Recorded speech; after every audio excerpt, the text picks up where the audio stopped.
My dad disowned my sister and he is dying. How do I convince her to let him go? It was a typical Saturday in 2003, the kind where nothing seemed out of place.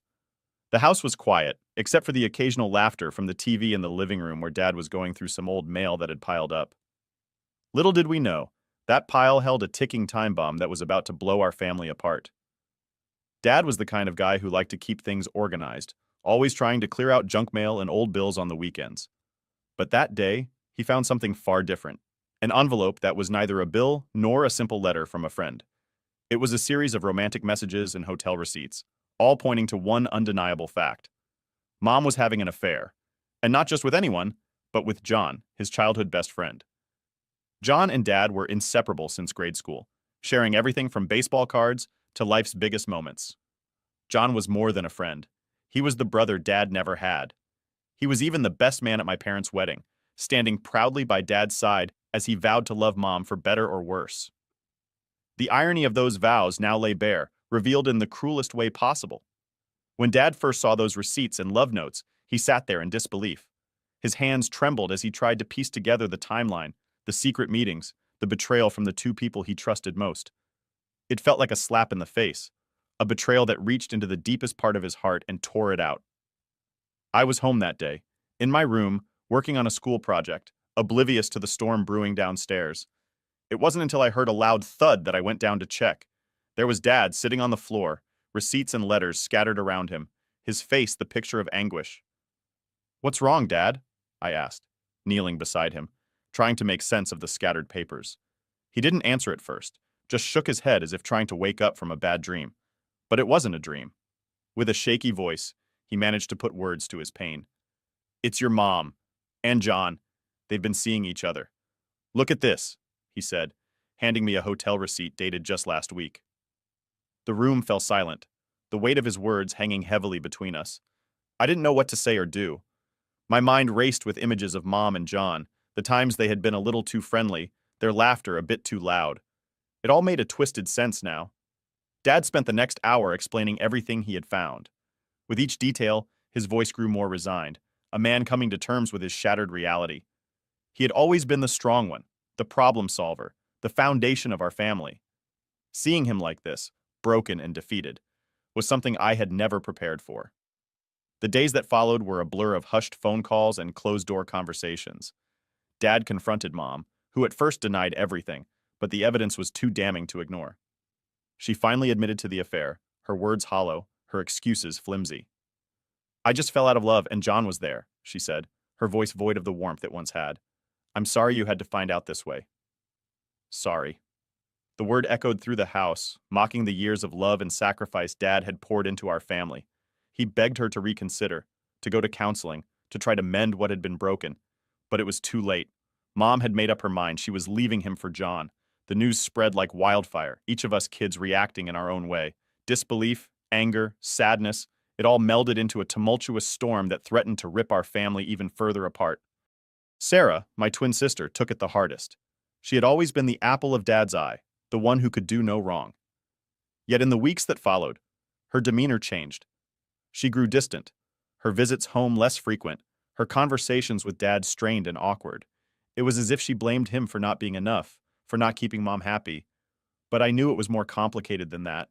It was about her loyalties being tested, her life being uprooted. Mom and John moved in together not long after the divorce papers were filed. It was quick, almost ruthlessly so.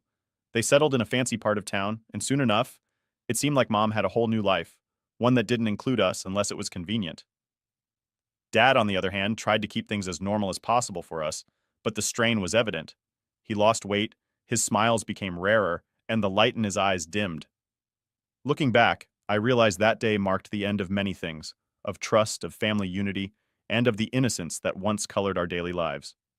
Dad's discovery wasn't just about infidelity, it was the unraveling of the tapestry of our family, thread by thread, until we were just individuals, struggling to understand how the warmth and love we once shared had turned into cold, hard betrayal.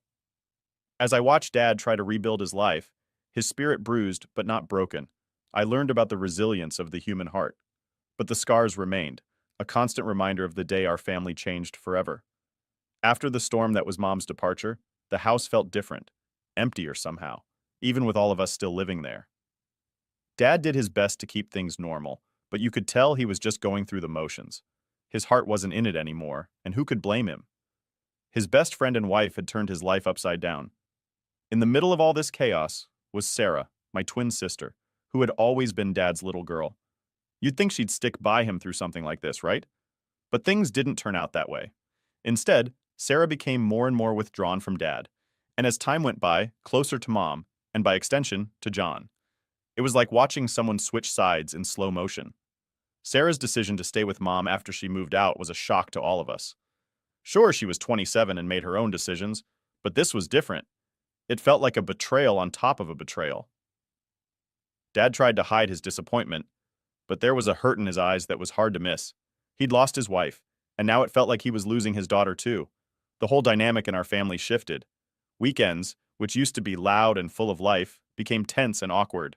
Sarah would come over, and it was clear she was just going through the motions. Conversations were stilted, filled with long silences where there used to be laughter. It was like she was a guest in her own home, unsure of her place or what to say. Things got even more complicated when Sarah announced she was thinking of changing her career path. From as early as I can remember, she'd wanted to be a doctor, like Dad. He was a surgeon, and she'd always said she wanted to follow in his footsteps. But suddenly, she was talking about going to law school instead. It didn't take a genius to figure out that Mom and John were behind this. They were both lawyers, and it seemed they had their own plans for her. Dad was crushed. It was one thing to lose his wife to his best friend, but losing his daughter's aspirations too? That was a different kind of pain. He tried to talk to her about it, tried to understand her decision, but Sarah was adamant. "It's just something I need to do for myself," she'd say, but her words felt hollow. It was clear this wasn't just about her. John became a constant presence in her life, mentoring her, helping her with her law school applications, and even offering her a job at his firm once she graduated. It was like he was grooming her to take his place, erasing the parts of her that reminded him of Dad. The change in Sarah was hard to watch. She became more like Mom. Ambitious, sure, but also distant and calculating. The warmth that used to define her seemed to fade, replaced by a cool professionalism that didn't quite fit. Dad, for all his heartache, never stopped trying to reach out to her. He supported her decision to go to law school, despite his own reservations. He showed up at her graduation, beaming with pride, even though it was John's firm she'd be joining and not some prestigious hospital. The divide grew deeper with every passing year. Holidays were especially hard. Sarah would show up, but she was always in a hurry to leave, to get back to her new life with Mom and John. It felt like we were just checkboxes on her list of obligations, not her family. And it wasn't just Dad who felt the shift. The rest of us did too. We tried to understand, to be supportive, but it was tough. We missed our sister, the one who used to sneak out with us to go to movies, who'd spend hours talking about everything and nothing. That Sarah was gone, and in her place was someone we barely recognized. It wasn't just the personal changes that stung. It was the feeling of injustice, of seeing someone you love choose the people who had caused so much pain over the family that had always been there for her. Every visit, every forced conversation was a reminder of what we'd lost. As Dad's health began to decline, a mix of stress, heartache, and perhaps just the weight of carrying too much for too long, I watched him try to reconcile the image of the daughter he raised with the woman Sarah had become. He still loved her, that was clear, but there was a resignation in his love now, a sadness that spoke of things irrevocably changed. Looking back, those years were a slow unraveling of the tight-knit family we once were. We were all dealing with the fallout in our own ways, but for Dad, the betrayal was a double-edged sword, cutting deep and leaving wounds that no amount of time seemed able to heal. Sarah's shift in allegiance didn't just change her relationship with Dad, it changed her relationship with all of us. We became bystanders in her transformation, witnesses to a shift that none of us had wanted, but all of us had to accept.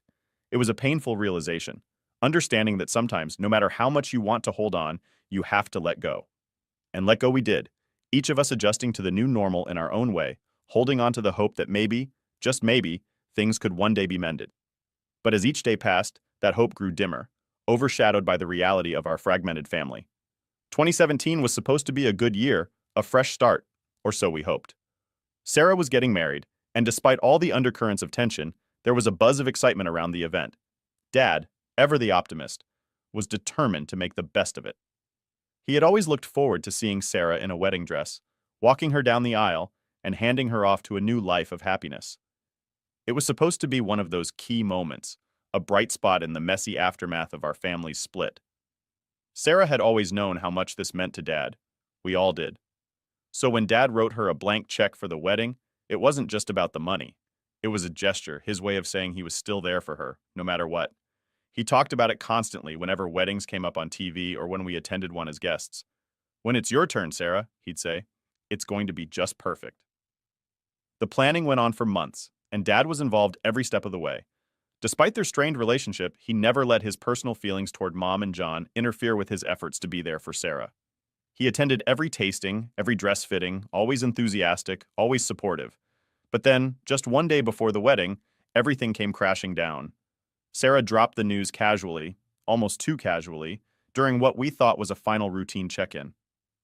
"Oh, by the way, I decided that John and Dad are both going to walk me down the aisle," she said, flipping through her planner, not even looking up. The room went still. You could almost hear the collective heart drop.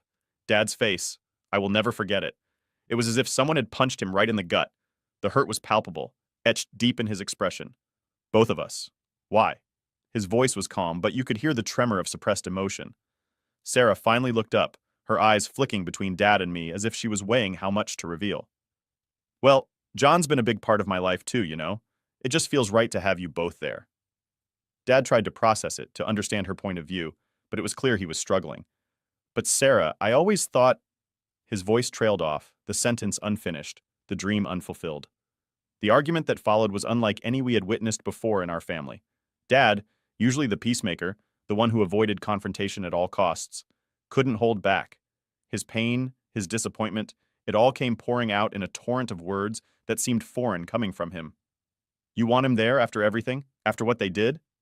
Dad's voice rose, a rare occurrence that marked the gravity of his feelings. Sarah was defensive, her words sharp and cutting.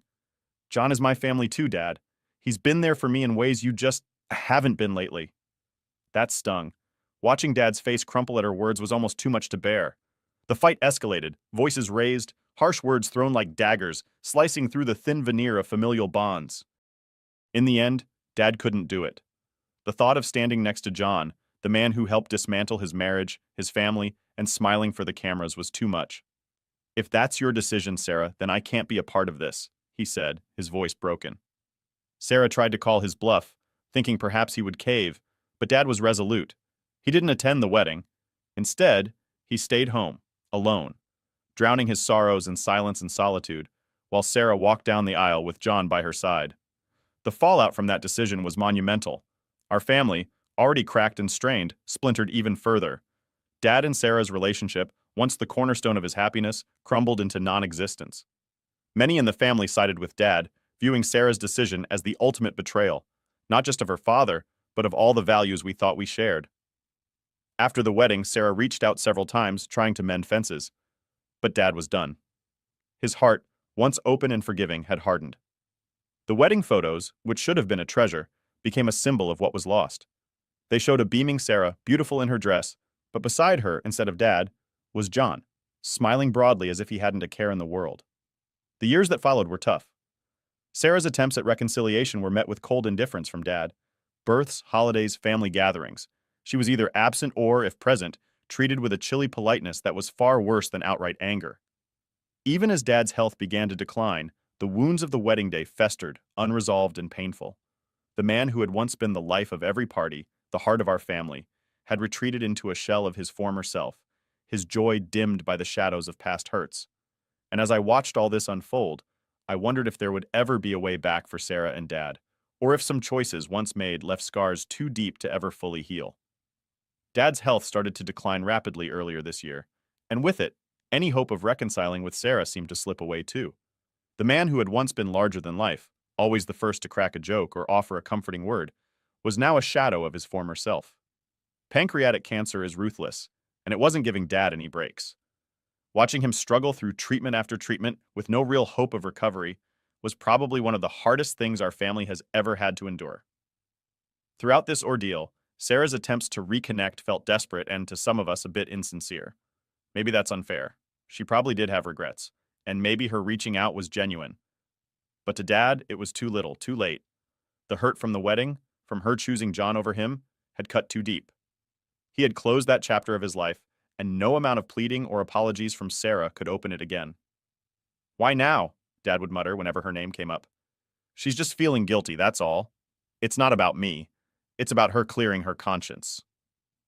Maybe he was right. Or maybe it was his way of coping with the pain. Either way, he was adamant about not seeing her, not even when she offered to come over, to try to make amends, to be part of his life again. The tension this created within our family was palpable. Some relatives thought Dad should forgive her, to not let these final days be shadowed by past conflicts. She's still your daughter, they'd argue, as if the biological tie should automatically override the years of hurt and betrayal. But Dad was stubborn, and his decision was final. He didn't want her there, and that was that. It's weird, how illness can change a person. Dad, once the most forgiving soul, had become hardened, more cynical. It wasn't just the cancer eating away at his body, it was the bitterness, the unresolved anger. We all felt it, a heavy cloud hanging over the house, making those last few months even more strained. Sarah, for her part, didn't push too hard. Maybe she finally understood the depth of Dad's feelings, or maybe she was protecting herself from further rejection. She sent cards, called occasionally, always checking in with me or my other siblings to see how he was doing, but she never came to visit, not once. Then, as Dad's days became numbered, the reality of losing him hit us all like a ton of bricks. I found myself torn, wanting to honor his wishes but also wishing for a Hollywood-style reunion where everything was magically resolved. Real life isn't like the movies, though. There are no neat endings, no perfect resolutions where everyone hugs and forgives just before the credits roll.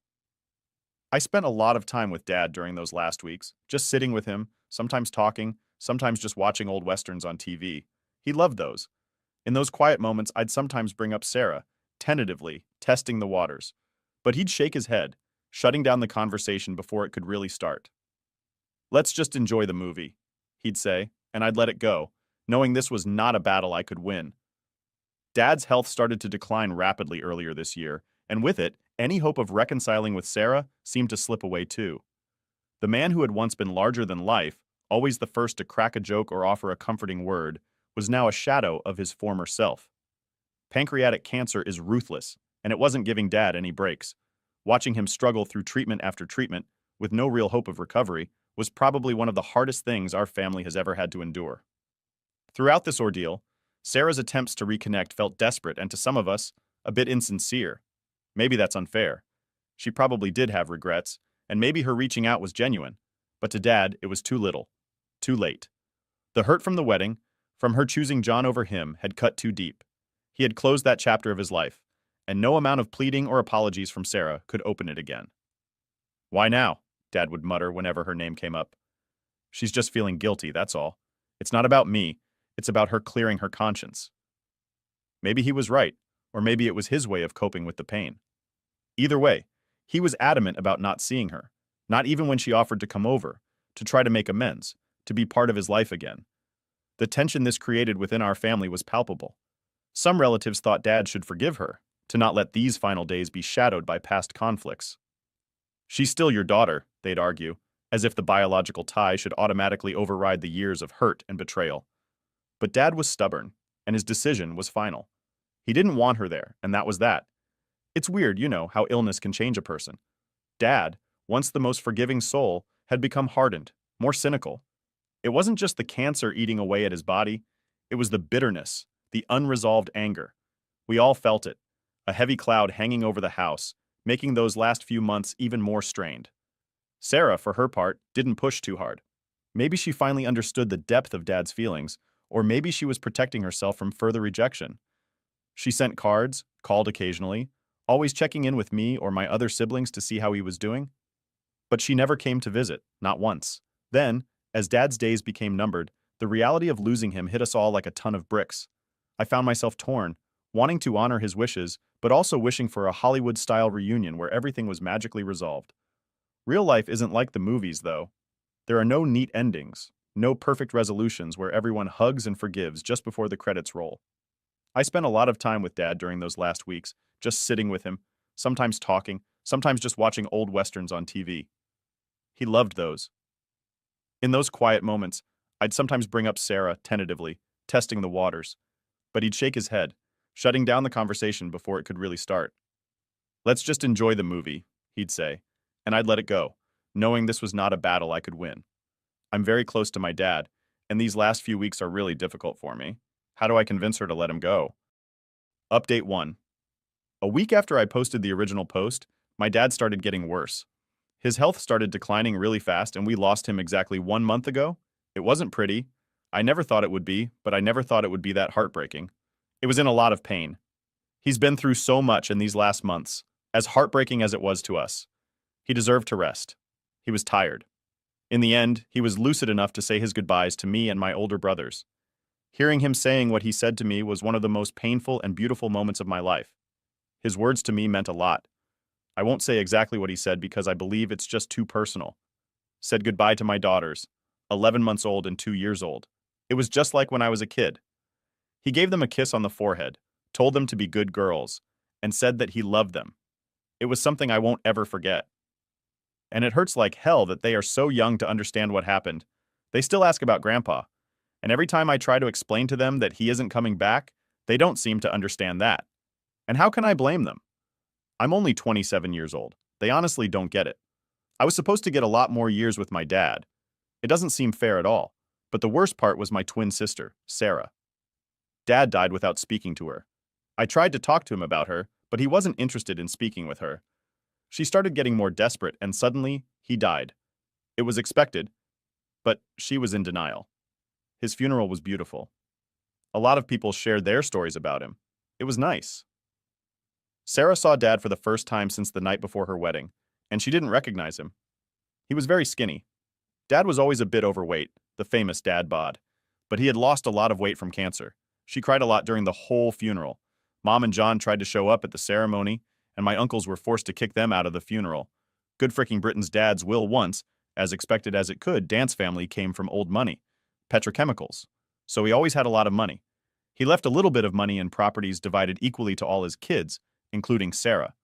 He'll have a trust fund, which was a lot of money for all his grandkids, including Sarah's kids, which she never met. It was honestly expected. My dad never really cared about money that much. He just wanted us to be comfortable and sure that his grandkids all had something to support them. The tricky part was the personal things. He left a really big letter to all of us, except Sarah. It was really personal stuff. In my letter, he spoke to me about our story, about my childhood. It was really nice. I must have read the letter like 100 times, and I cried every single time. One of Dad's favorite hobbies was photography. He was quite an enthusiast, and a subject of his photos was pretty much our family. When he and Mom were together later, it turned out to be just me and my siblings. As a result of this, we had a lot of pictures from us growing up. He gave each of us a photo album, and behind each photo he wrote something where it was taken. Add a few words. I was honestly very surprised with us. He must have done this long before he died. It was a very thoughtful goodbye gift, something that was very typical of Dad. Sarah didn't get any letter, and her album didn't have anything. Roads behind her photos. And when she found out about this, she had a mental breakdown. The regrets was eating her alive. Still, as she was admitted to a hospital and spent an entire week there. She's doing a bit better now, getting a little better every day. Her husband and I are really confident in her recovery. She's sleeping and eating almost normally now. She still starts to cry randomly, multiple times on a daily basis, but is getting better. At least that's what I'm telling. So myself. Which brings us to last week. My wife and I discovered that we are expecting again. It wasn't planned or anything like that. My wife switched birth control last month, and she spends a week without taking the pill. It's still very early in her pregnancy, so we haven't told anyone yet. The thing is that I'm really angry. I'm angry that my future kid is not going to be able to meet Dad. I'm freaking pissed. Honestly, it doesn't seem fair at all. I'm angry and I'm scared. My dad was supposed to guide me in the whole parenthood process. He was teaching me a lot with my daughters. Now I'm scared of doing this without him. I'm scared of not being a good father like he was to me, because my kids deserve that. This is it, folks. This whole situation could be a lot better at play. The what-if scenario in my head every day. Unfortunately, it doesn't change anything. This is honestly a bitter ending. Doesn't seem fair at all. That's the thing about life. It's actually never fair. I want to thank everyone who gave me advice and to everyone who reached out and offered their support in the chat. I was very lonely at the time. Still am. It's meant a lot to me. Thank you. Reddit. Update 2. After Dad died, Sarah was in pieces. She'd been carrying around this guilt about how things ended between her and Dad, and it was eating her alive. She spent weeks crying, barely eating, and just trying to figure out how to move forward. I was trying to be there for her as best as I could, but it wasn't easy. I was dealing with my own grief, my own anger at how things had played out, and honestly, I wasn't sure how to handle her breakdown on top of everything else. Then, just when I thought maybe, just maybe, we could start picking up the pieces, Mom dropped a bomb on us. She called me up one night, completely out of the blue, and said she needed to talk. I could hear it in her voice that something was really wrong, so I went over to her place, dreading whatever it was she was about to say. When I got there, Mom was sitting at the kitchen table, staring at her phone like it had personally offended her. She looked up at me with these tired eyes and just said, "John's been cheating on me." It was like the air got sucked out of the room. I didn't know what to say, how to react. I mean, this was the guy she'd left Dad for, the guy who had caused so much pain in our family, and now he was betraying her too? She told me how she found out. Apparently, she'd noticed he was being more secretive lately, always guarding his phone, taking calls in the other room. She didn't want to believe it at first, thought maybe she was just being paranoid. But then she saw the messages. Texts from some younger woman, complete with all the flirty emojis and late-night "I miss you" crap that makes your skin crawl.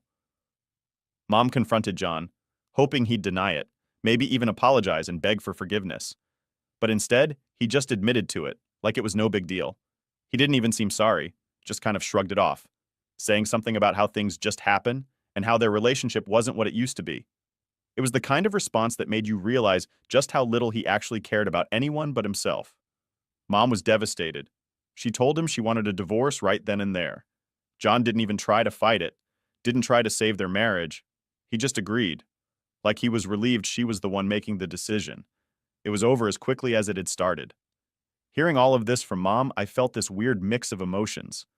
On one hand, I was furious at John for being such a scumbag, for hurting my mom the way he did. But on the other hand, there was this twisted sense of justice in it. He was finally getting a taste of his own medicine, and I couldn't help but feel a little satisfied that he was getting what he deserved. But the real shock came when Sarah found out. She'd been so close to John, had practically chosen him over Dad, and now this? When Mom told her, it was like watching someone's whole world crumble in front of you. Sarah completely broke down. She kept saying she couldn't believe she'd defended him, that she'd pushed Dad away for this man who turned out to be just as bad as everyone had warned her. Sarah's guilt went into overdrive. She started replaying everything in her head, the way she'd treated Dad, the things she'd said, the decisions she'd made, and now all of it felt so meaningless, so stupid. She was angry, but more than that, she was heartbroken. The person she thought she could trust had betrayed her in the worst possible way, and it shattered her. She moved out of the house she and John had been living in and went to stay with a friend. She couldn't stand to be around him, and honestly, I couldn't blame her. It was like every good memory she had with him was tainted, every kind word he'd ever said turned into a lie. Mom, meanwhile, was dealing with her own mess. The divorce was ugly.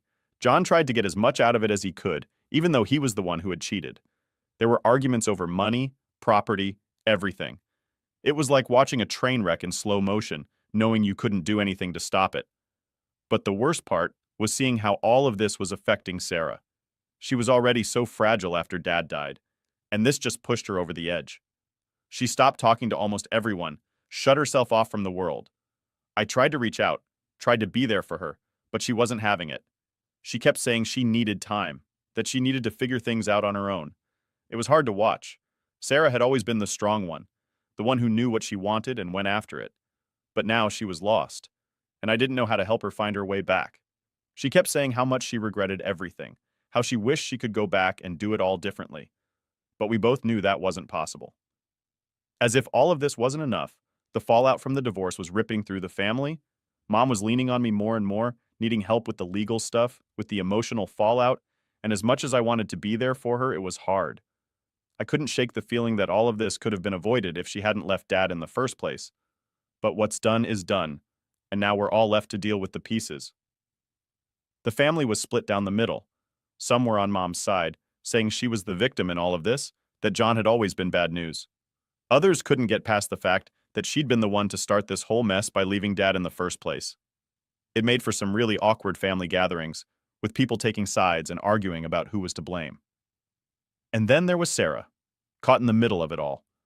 She was angry at Mom for not seeing John's true colors sooner, angry at herself for not listening to everyone who tried to warn her.